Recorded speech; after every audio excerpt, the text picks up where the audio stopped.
Japanese Tales, The Dancing Mushroom. 4 or 5 woodcutters from the capital once went into the mountains, north of the city, and, as fortune would have it, got lost. They were puzzling over which way to go when they heard people coming down the hillside.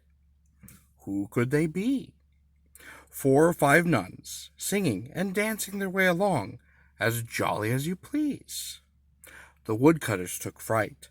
Real nuns would never behave this way. They definitely couldn't be human.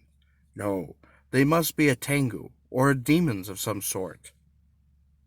The nuns made straight for the woodcutters, who, despite their alarm, managed to ask the estimable ladies why they were carrying on that way, and why, on top of everything else, they were coming down from high upon the mountain.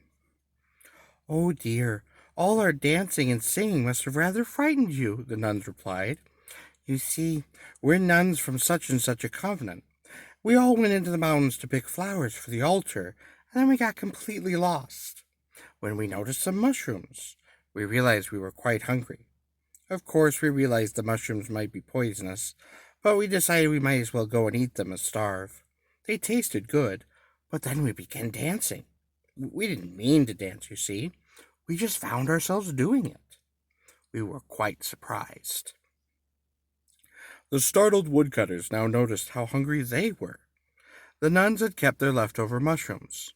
Why, rather than starve, thought the men, we might as well beg some of the nuns and eat too. So they did.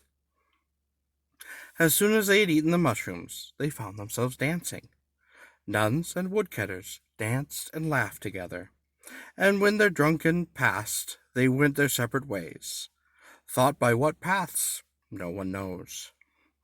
Ever since, the mushroom has been called miyatake, or the dancing mushroom. All in all, the incident is a bit odd. We have this miyatake too, in our own time, but the people who eat it don't always dance.